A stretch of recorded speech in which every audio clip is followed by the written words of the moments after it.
Aja sok gampang nesu. Ngapa? Gampang tua, engko nek stroke piye? Mbok cangkemmu sing apik. Ya mula slow saja. Oh jeneng kok nek aku lara kowe ya bingung golek duit piye ayo. Ayo. Kepar nyinden ning prapatan kowe. Ya aja. Dina Minggu karo nggawa besek kae. Ya aja jenengan sehat selalu. Ah, ngundungake ngono kok. Maksudku mbok aja nesu wae ngono lho. Tergantung pikiran, nek pikiran semelek ya ora nesu. Ya pikirane tinggal ngomah sik mau. Iki kok kewanen to suwe-suwe. Lah ya maksudnya pikiran sing marai mangkel iki rasah dipikir ngono lho. Bener kudune wong nyambut gawe profesional. Wis tak gawe seneng Tin. Saiki diaturake lali janjine ya saka Bapak Wandi Kabayan rias penganten. Oh iya. Sing kepareng nyekar sapa? Coba Mbak Tatin. Ya. Ayo jumeneng. Ya. Ora gumuruh to, penabuh pisan wis biasa kok san. Lah napa? Sekulina weruh ya? Hah? Sekulina weruh. Ah, cethu. Dadine wis ora pati yo nganu. Lemes. Iya. Ora masuk dalange ya lemes wis ya. Wis lemes aku wis. Wis ora ndek gairah. Iya. Makane nek karo Mbak Krisna Ora masalah kuwi, ora masalah kuwi kok njur didumuk jenenge kuwi. Lah kan Memfonis ora. maksudnya sing baru kan Mbak Krisna sama Mbak Nuning ya?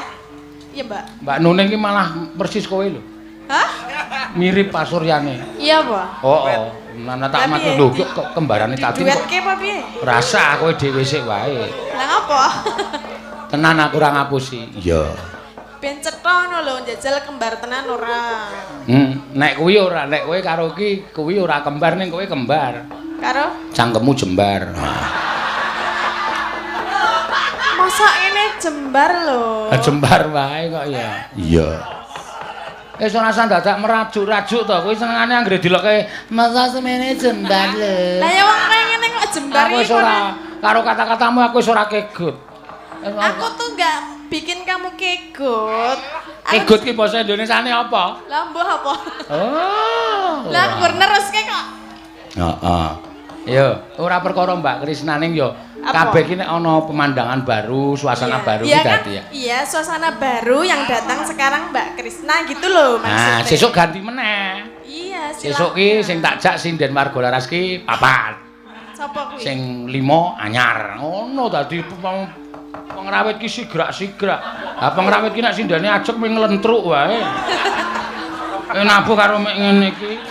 Ana sing nabuh rancakan tok tok tok. Engko nek nglilil tok tok tok tok tok. Tok. Ya mbok ganti pengrawit barang men sindene ra ngantuk. Ayo sih, Ngono lho, ora. Iki usulmu lho. Lah. Nek nganti kowe disengiti pengrawit sak karepmu lho. Lah nek sinden oleh ganti kok pengrawit ra entuk. Ora apa-apa kok pengrawit men ajeg iki wae sindene sing ganti. Oh, ngono. Ha iya. Ning kowe tetep melu. Lah ngapa? Kowe Ayu terus Prastiwi, Elisa kuwi tetep melu. Mengko bosen weruh aku. Ya dikom.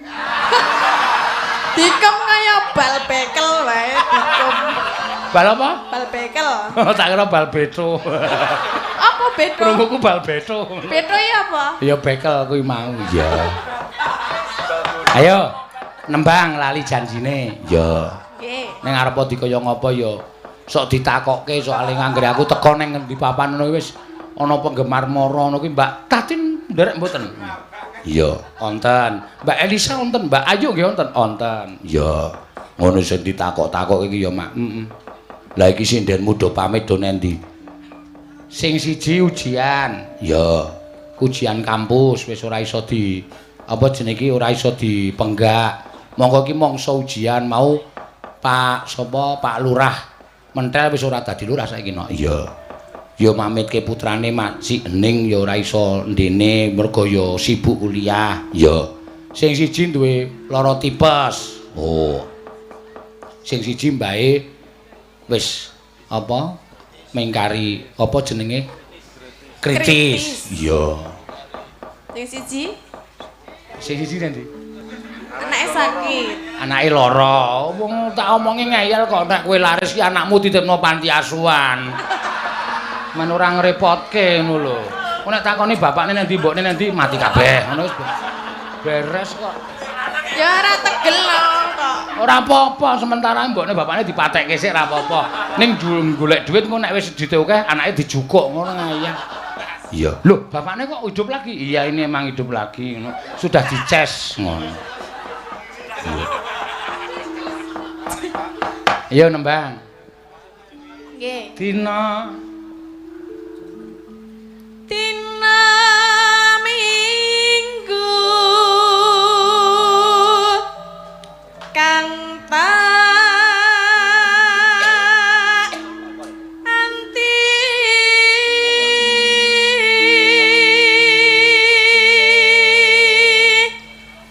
Dinamun.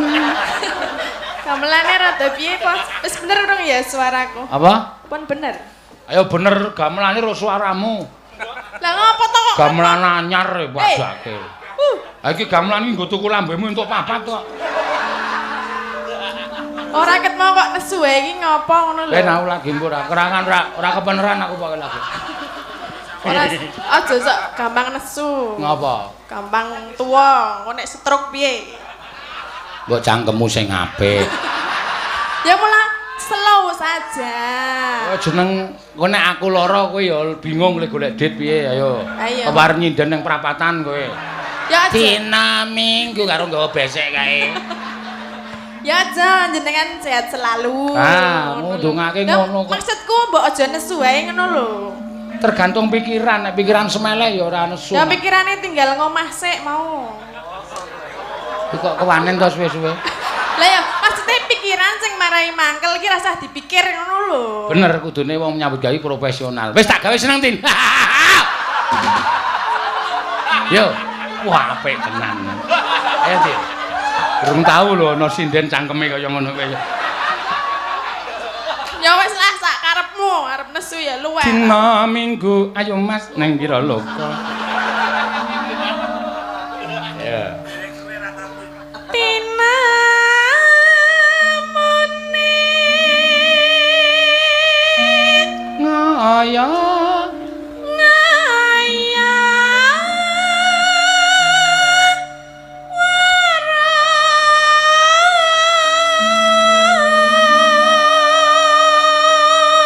Ini ada satu hal yang membanggakan loh. Apa itu? Ternyata sobat ngebiar ora kalah karo sobat ambiar. Ya. Apanya? Lah iki wong delok semene akeh iki ayo. Nggih hebat Oh, luar tenan iki, biasa. wis, Dadi aja dianggep wayang iki penontone sithik, wayang iki penontone sithik ora iso dienggo sosialisasi. Oh, bisa. Iya, bisa wayang itu. Tertib nggih, Tertib. lungguh kabeh, ra ono iya. sing ngadeg. Ha kae ana sing ngadeg-madeg rono kae. Oh, nguyuh kok, Tin.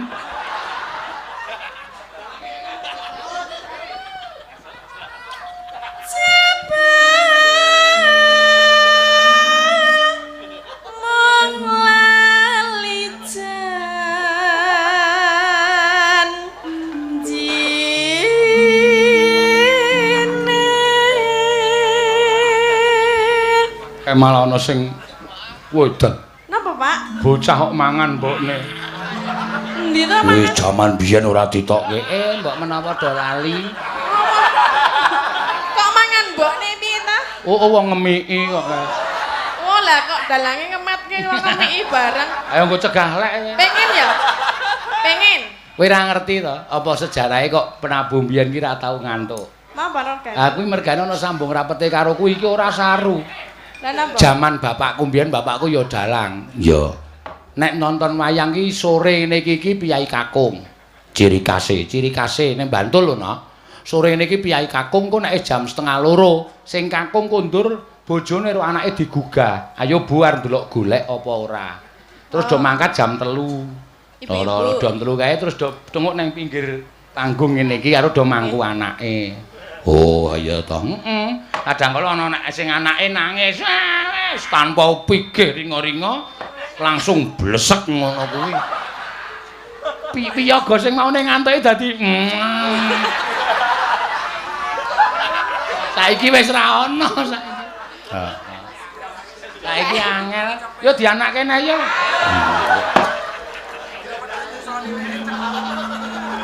Apa sinden nggawa anak saiki? Terus piye? Ya ora apa-apa, bebas wae. Ya ora iso. Nek lagi saben bengi. Cuk. Nek nganggo daster iso. Nek kebayak ya ora iso no. Ya carane. Ana gunting kok. Nek ben-bengi tombok. Ya, bacotke. Intermezzo wae ora apa-apa. Iya. Anane pijer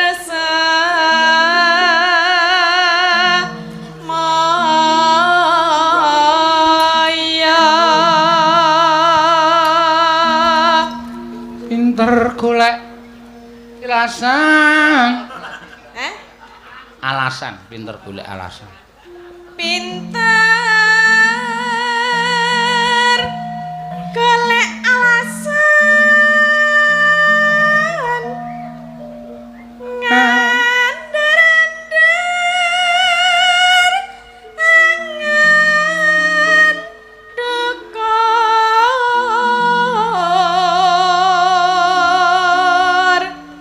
Aku Ngopo? arep ngombe. Ora sajake ngelak tenan apa ya ket mau kok ngombe. Sumuk. Hawane ora umum panase. Sumuk ya dicopot kuwi. Apane? Lambine. Aneh-aneh kene. Ya kan sumuk apa ditipasi? Nah iki wae lho, aku wis ngedep kipas angin iki. Iki wae isih gembrobyos. Pak Wanda kipasi lho, ora meng dolanan apa kuwi. Aja iki tak mimi. Iya, sugihanku iki.